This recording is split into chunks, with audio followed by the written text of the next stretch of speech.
Federal government funding of welfare programs for those that should even exist should transition to block grants to states rather than federally mandated programs that are matched and incentivize more spending at the state level and thus more at the federal level. Block grants allow states to design welfare policies that suit their unique situations instead of imposing one-size-fits-all Washington regulations that often create perverse incentives.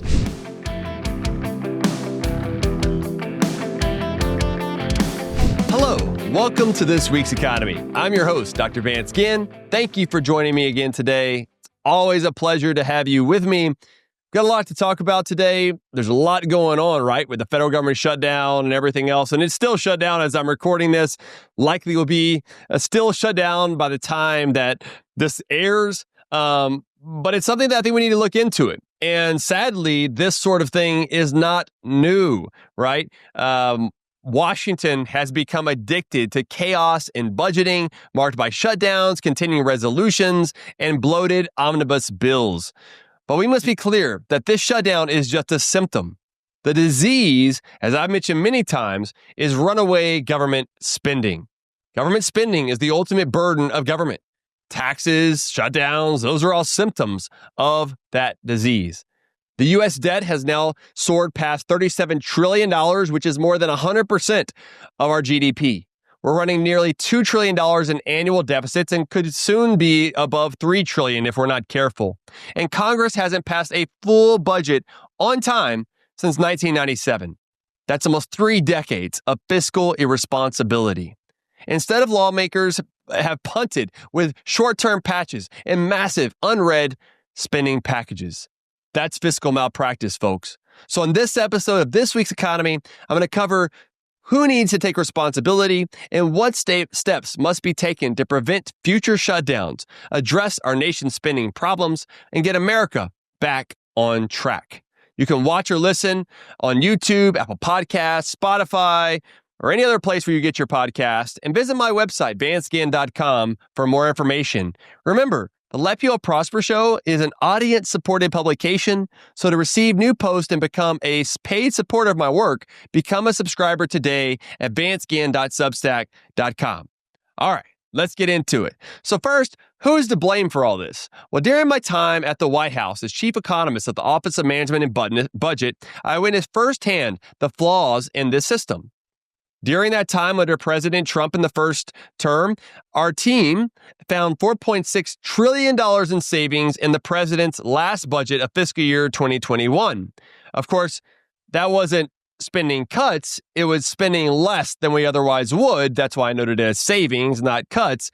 But at least it was starting to head us in a better direction. Of course, none of that happened because, for one, maybe President Trump really didn't care about it that much or talk about it much. So that's one thing. He didn't use his bully pulpit. But also we had COVID happen and other things that skyrocketed spending instead.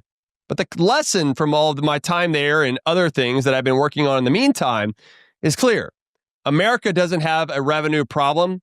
It has a spending problem. This isn't just a Democratic problem, though. Both parties are guilty of overspending.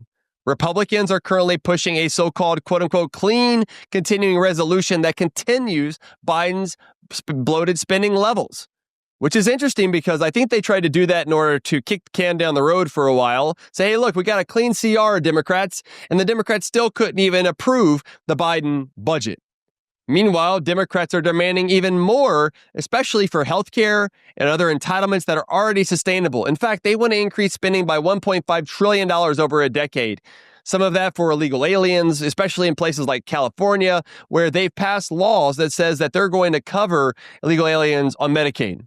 Now, I believe that we need immigration reform, also healthcare reform, to allow for more people to be here legally. But we also understand that that comes at a cost when you have illegal aliens getting money for Medicaid for not even residents, legal residents. So this is a huge problem, and it's one that is an 80-20 rule, meaning that only 20% of the population even really agree with it, but it's taking up 80% of our time, and somehow Democrats think that this is a good idea. But it's still built on the fact that Republicans have also been spending too much. All of this is a recipe for fiscal collapse.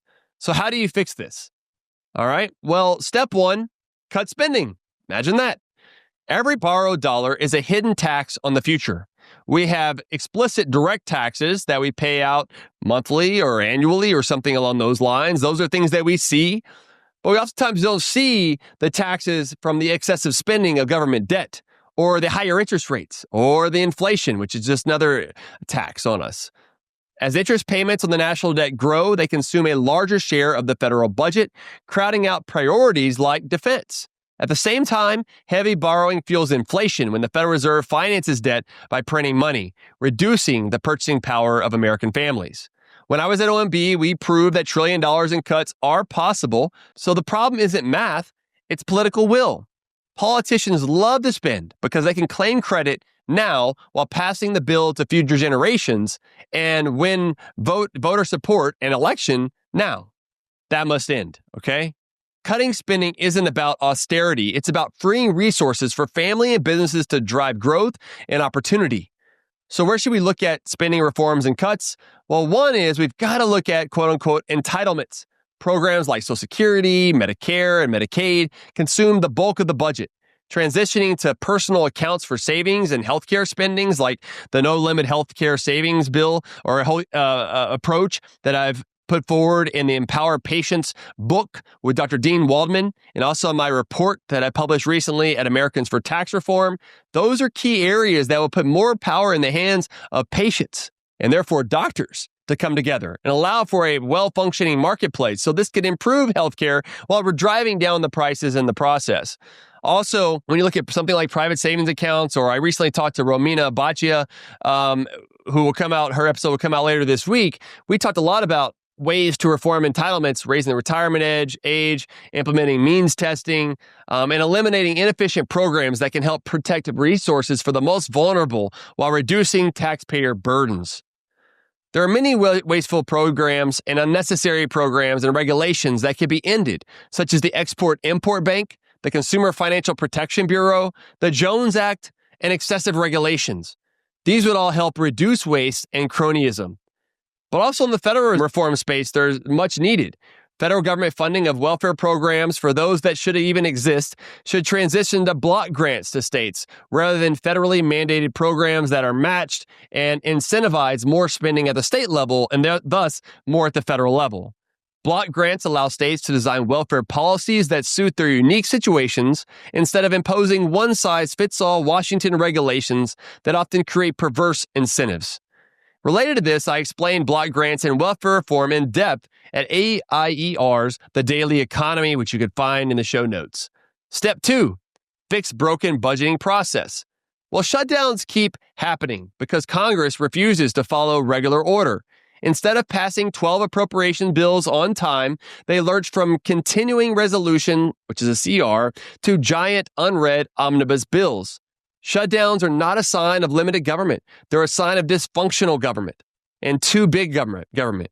And this dysfunction is unnecessary. States and local governments pass comprehensive budgets nearly every year. They prioritize, they balance, and they stick to discipline. The federal government could and should do the same. What we need to do is resolve this to NCRs. Relying on these stopgap measures and continuing resolution has become Congress's default strategy for handling the budget. But it's time for change. While shutdowns might be necessary to break the gridlock, they must be used as an opportunity to demand concrete solutions, not empty promises or short-term compromises. They should look to the states. States like Colorado demonstrate that a balanced budget is achievable with economic growth and a commitment to spending restraint through their Taxpayer Bill of Rights, also known as TABOR. By implementing meaningful reforms now, we can create a more prosperous future. Related to this, I explored a shutdown threat last year and what can be done to utilize shutdowns effectively in that week's economy. Step 3, restore fiscal sanity. Government spending shapes America's health. As Milton Friedman put it, quote, cutting government spending and government intrusion in the economy will almost surely involve immediate gain for the many, short-term pain for the few, and long-term gain for all, end quote. The idea of fiscal insanity or sanity is simple and moral. The economy should grow faster, and government should not grow faster than the people's ability to pay for it, so that people can prosper more. Sustainable budgeting is a key solution here. Spending growth must not exceed population growth plus inflation. Had Congress just simply followed this over the past 2 decades, America would be running a balanced budget today. This is the foundation of my Let Americans Prosper project and ATR Sustainable Budget project. Check both of those out in the show notes page as well. We should also be looking at priority-based budgeting. Families make tough choices. States make tough choices. Washington should too. That means ranking programs and cutting what's unnecessary or harmful, or even what's not constitutional.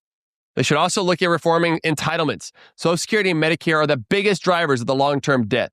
Both parties have kicked the can down the road for far too long, but we're running out of road. Structural reforms are needed now to preserve these programs for the future. And we need pro-growth reforms. Spending restraint opens the door for faster economic growth.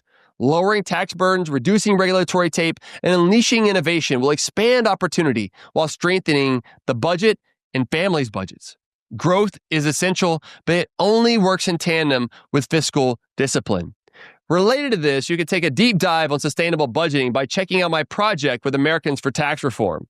So in conclusion here today, America doesn't need more revenue. It needs less spending. Shutdowns may make headlines, but the real crisis is decades of bipartisan overspending. If Washington can summon the courage to cut spending, adopt sustainable budgeting, and reform entitlements, we can balance the budget, grow the economy, and let people prosper. Related to this, over the years, I've had fantastic guests on the Let People Prosper show to discuss federal spending. You could check those out in the show notes page as well. So, with all these things going on, this federal shutdown will come to an end at some point. It may end up being the longest ever. We shall see. But I hope it's really a good opportunity for politicians, for Congress, for families to wake up to this huge spending crisis coming out of D.C. that is bankrupting our country and creating less economic growth. Government spending doesn't drive growth. Remember, every dollar that government spends has to come from taxpayers. So it's redistributing by force, really, right? By aggression, money from the productive private sector to then hand over to government politicians and bureaucrats to redistribute throughout the economy. That creates more distortions, not more growth. That creates more poverty, not more prosperity.